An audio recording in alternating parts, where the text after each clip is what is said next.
আমি কাকে বলবো? ঠাকুরকে বলি, ঠাকুর তুমি আমাকে তুলে নাও, এই কষ্ট আমি আর সহ্য করতে পারি না, আমার খুবই কষ্ট হয় জানো। আমরা আজকে চলে এসেছি চাকদার একটা এলাকাতে। এলাকাটার নাম বলবেন? এটা আপনারা কোথায় থাকেন সেই জায়গাটার নাম বলুন। এটা বুনমালিপাড়া। এটা বনমালীপাড়া। যেটা বলবেন সেটা একটু জোরে বলবেন, ঠিক আছে? এটা বুনমালিপাড়া।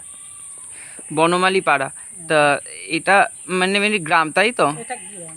এটা গ্রাম। আপনার নাম বলুন। আমার নাম জয়ন্তী ব্যাদ। একটু জোরে বলবেন। জয়ন্তী ব্যাদ। জয়ন্তী ব্যাদ। মানে আপনারা আপনারা কি আদিবাসী? না, আমরা আদিবাসী না। আচ্ছা, আদিবাসী নন।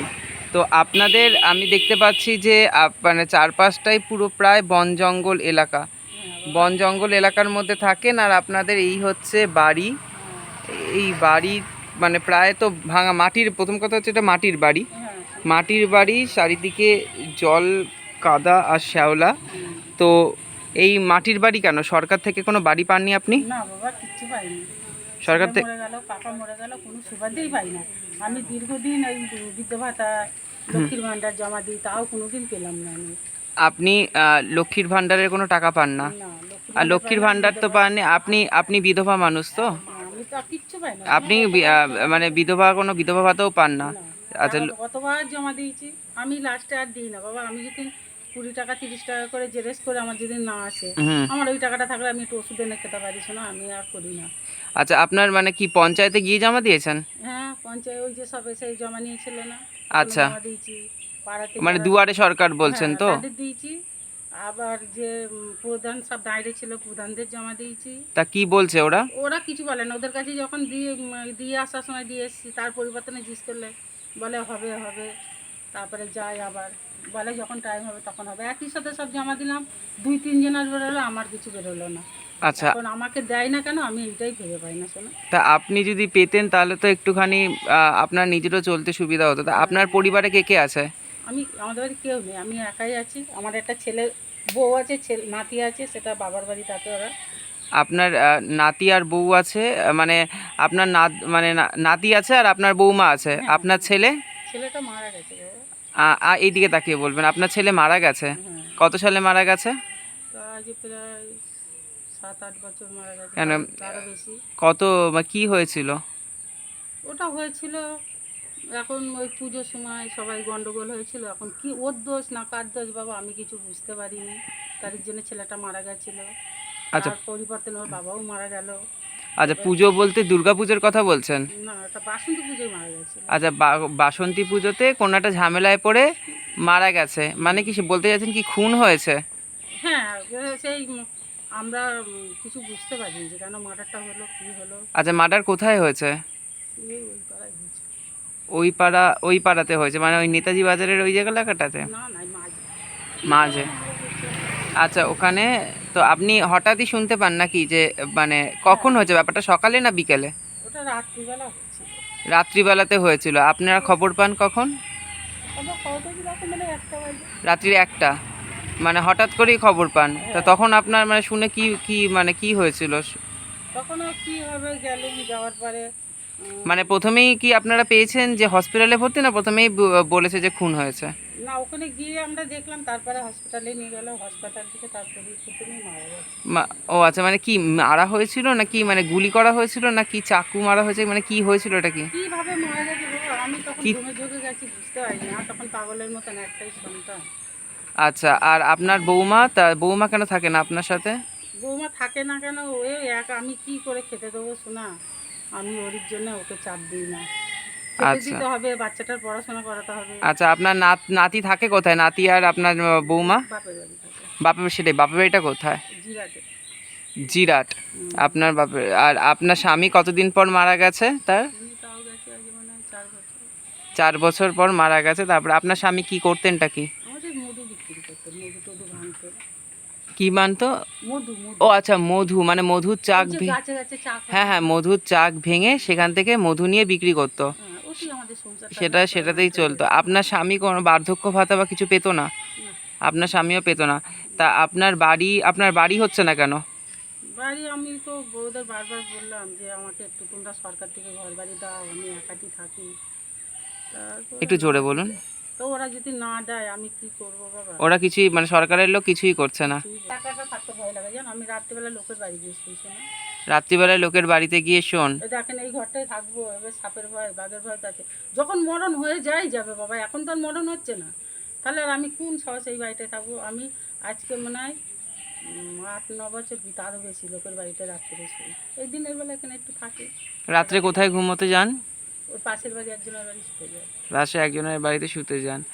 আচ্ছা, তো আপনার পাড়ার মানে এমনি পাড়ার লোকরা কি আপনাকে সাহায্য করে? পাড়ার লোকরা কেমন? ওই পাড়ার লোক বলতে অন্য লোক কেউ না, ওই আমার একটু জ্যাঠার মেয়ে আছে, ও জ্যাঠার মেয়ে আছে নাতনি, ওরা ওই হয়তো একটু ভাত দিল, কি হয়তো 50-100 টাকা দিল, একটু ওষুধ এনে তো চলে গেলো। আচ্ছা, তার মানে এইভাবেই চলছে আপনার, মানে কোনো দিন মানে প্রত্যেক দিন মানে মাছ মাংস হয় কি আপনার ঘরে? না গো, মাছ মাংস পয়সা কোথায় বেটা, আমি তোমাকে আগেই বললাম না শোনা। মাছ মাংসও হয় না পুজোর সময়? তা পুজোর সময় নতুন কাপড় চোপড় পান? শোনো, কিচ্ছু না। তো বলুন। এবার ওদের যেদিনকে একটু ভালো মন্দ না দে, দয়া করে একটু দিয়ে যায়, না দিয়ে যায়। ও মানে তারা এসে আপনাকে দিয়ে যায় এখানেই? হ্যাঁ হ্যাঁ, তা আপনার তো এই বাড়িতে থাকতে তো ভয় মানে আমি তো রীতিমতন এখানে থাকতে ভয় পেতাম, তার কারণ হচ্ছে এখানে পুরোটাই ভাঙা। মানে আমি যদি দেখাতে পারতাম তাহলে আপনি তো বুঝতাম, আমি দেখাচ্ছি যে এই জায়গাটায় পুরোটাই ভাঙা এলাকা। প্রথম কথা হচ্ছে চারপাশে একদম বন জঙ্গল, বর্ষাকাল যে কোনো সময় সাপ চলে আসতে পারে, বা সাপ, শুধুমাত্র সাপ বলে কোনো কথা নেই, সাপ আপনার, তারপরে হচ্ছে যে ছোট ছোট পোকামাকড়, বিষাক্ত বিছে বা কাঁকড়া বিছে সেই ধরনের। এখানটাতে দেখলে এই জায়গাটা টোটালটাই একদম প্রচণ্ড খারাপ অবস্থা। আচ্ছা, তো এইখানে তো আমি এসেছিলাম সেদিনকে, আপনি এখানে বসেছিলেন, এখন তো রীতিমতন আজকেও 2-3 বার একদম বৃষ্টি হলো। আপনার কি স্বাস্থ্যসাথী কার্ড আছে? স্বাস্থ্যসাথী কার্ড বলতে কোনটাকে বলে? স্বাস্থ্যসাথী কার্ড বলতে শরীর খারাপ হলে হসপিটালে গেলে সেই সরকার কার্ডটা থেকে। বাবা আমার ছিল শোনা, এই গন্ডগোলের মধ্যে ছেলেটা মারা গেল, কাকা মরে গেল, কোথায় যে হারিয়ে ফেলেছি শোনা, আমি পাই না। তা আপনি যে হারিয়ে ফেলেছেন সেটা গিয়ে পঞ্চায়েতে জানিয়েছেন যে আমার কার্ড হারিয়ে গেছে, তাহলে নতুন করে তো কার্ড করতে দেবে, কারণ আপনার মানুষের বয়স হচ্ছে, আপনার বয়স ওই হচ্ছে। কার্ডটা হারিয়ে গেছিল, তারপরে ওই আমি একটা জেরেস করে নিয়ে এসেছিলাম, জেরেস করাটা আছে, আর যে আসল যে আমার কার্ডটা ওইটা হারিয়ে গেছিল। তারপরে বাবা পাগলের মন, আমি আর যাইও না করিও না, সত্যি কথা বলতে কি তোমাকে, আমার আর দেখো আমাকে কোনো কিছুই সুবিধা দেয় না, তাহলে আমার এই স্বাস্থ্যসাথী কার্ডের জন্য আবার দৌড়ে ফিরে দেখা গেল ওরা আমায় দিল না, কি কিছু ওর জন্য আমি আর যাই না। মানে আপনি বলতে চাইছেন যে আপনি যাবেন, অনেকগুলো টাকা খরচা হবে, তারপরে সেই কাজটাও হবে না, তাই আপনি যান না? হ্যাঁ সত্যি কথাই বলছি তো তোমাকে। আচ্ছা, ঠিক আছে। আপনার যদি অসুবিধা না থাকে আপনার ঘরের ভেতরটাকে আমি একটু দেখবো, মানে আপনার ঘরে একটু কি আছে, যদি আপনার কোনো অসুবিধা না না থাকে তো। তুমি দেখো না, আচ্ছা, তুমি ঠিক কোনো আছে। ব্যাপার না। না, এটা জাস্ট আমি তো দেখবো না, মানে আমি জাস্ট যে যারা দেখবে তাদেরকেই আমি দেখাবো, আমি আর কি দেখবো এখানে, আমার দেখার কি না, কি বাবা, আছে? তুমি দেখো না, আচ্ছা, জুতো পরে কি? ভাঙা ঘরের মধ্যে কি দেখবি বাবা, এটা আমি ঘরের মধ্যে থাকি না শোনা। ও আচ্ছা, এর মানে বলতে গেলে আপনি এটা এটা একটা মানে এ তো চারপাশে হচ্ছে আপনার এই শুধু আপনার এই জিনিসগুলো, উপরে তো কিছুই নেই তেমন। না ওই জল পড়ে কোথায় থাকবে? হ্যাঁ, তো জল তো পড়বেই, তো দেখা যাচ্ছে এখান থেকে তো হু হু করে, আজকে তো সকালে বৃষ্টি হয়েছে, তাহলে দেখো জল কাদা, এখানে কোথায় থাকবো, রাত্রিবেলা লোকের বাড়ি গিয়ে বলছি না। এখানে হচ্ছে আপনার এই কয়েকটা, আপনার উনুন কোথায়? ওই যে বাইরে বাবা। আচ্ছা, বাইরে বাইরে এটা হচ্ছে আপনার উনুন, এই উনুনে আপনি রান্না করেন, তাই তো? বাইরে কোনো আলো আছে কি? হ্যাঁ আছে। বাইরে আলোটা একটু ধরান। এই যে বলুন, এইখানেই দুটো রাঁধি, কি করবো তোমার? আচ্ছা, এখানে হচ্ছে আপনি রাঁধেন, আর হচ্ছে ভেতরে আপনার কিছু খাট দেখলাম না, কিছুই দেখলাম না, কিছুই নেই বাবা ওখানে। শুধুমাত্র ওই কয়েকটা সবজি পড়ে রয়েছে রাত্রিবেলায়, তার মানে বাইরে গিয়ে ঘুমোয়। এখানে ঝুল কাদায় ভরা, ওপরের দিকে তো একটু আপনার ইসে নেই, মানে ছাদ ভাঙা, যে কোনো সময়, আজকেই 2বার বৃষ্টি হয়েছে, জল পড়েছে। তো যাই হোক, দেখলাম, দেখে খুব খারাপ লাগলো। তো আমি এখন বেরোচ্ছি, আর আপনাদের এখান থেকে আমি যতটুকু পারবো আমার নিজের সাধ্য অনুযায়ী কিছু জিনিস আমি আপনার জন্য কিনে নিয়ে আসবো, ঠিক আছে? আমরা আবার তাহলে ফিরে আসলাম জিনিসপত্র নিয়ে। তো যতটুকু সাধ্য সেই অনুযায়ী আমরা নিজে কিছু জিনিসপত্র কিনেছি। ঠিক আছে, অতটাও তো আমাদের সাধ্য নয় বা যে অনেক জিনিসপত্র আনতে পারবো। তো একবার আপনাকে দেখিয়ে দিচ্ছি যে আমরা কি কি জিনিস এনেছি। ঠিক আছে, এখানে সব মালগুলো রাখা আছে, আমি একটা একটা করে বার করছি, আপনি ছেড়ে দিন, আমি বার করে দেখিয়ে দিচ্ছি। তো এখানে আছে হচ্ছে আপনার ডিম ডিম আনা হয়েছে, ডিম হচ্ছে আপনার 10টা আছে। আপনার আসছে মশার ধূপের প্যাকেট, তারপরে হচ্ছে আপনার এটা হচ্ছে আপনার গোটা জিরে আনা হয়েছে।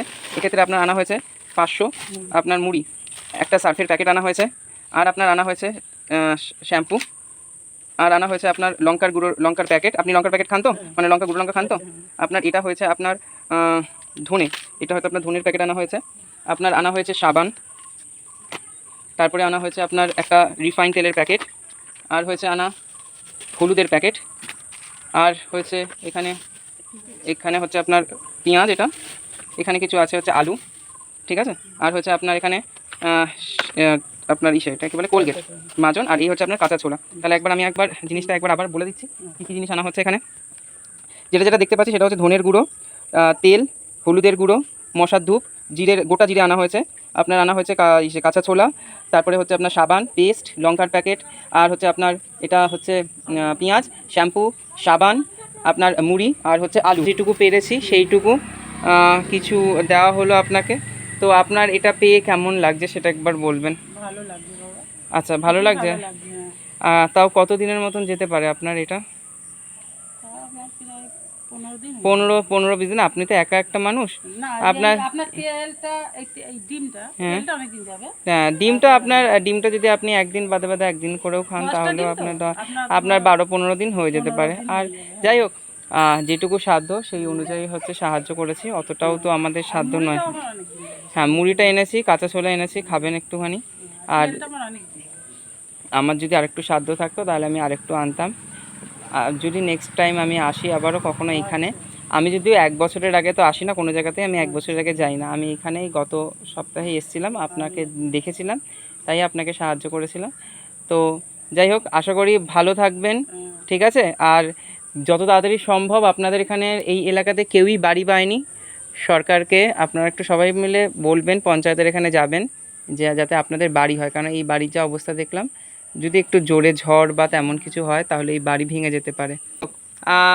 ভালো থাকবেন, আর একা আছেন মাঝে মধ্যে, সেই জন্য একটু সাবধানে থাকবেন। তো ঠিক আছে, আপাতত এইটুকুই। আমি এখন সন্ধ্যা হয়ে আসছে, আমাকে অনেক দূর যেতে হবে। তো ঠিক আছে, রাখছি। ছেলের জন্যই তো বাবা চলে গেল। বাবার কি বয়স? নাতিটা হয়েছিল, কি সুন্দর সংসার, ভরা সংসার, বৌমা নাতি, সোনার সংসার।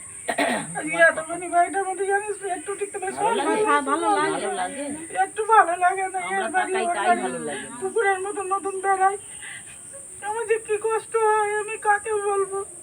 ঠাকুরকে বলি, ঠাকুর তুমি আমাকে তুলে নাও, এই কষ্ট আমি আর সহ্য করতে পারি না, আমার খুবই কষ্ট হয় জানো।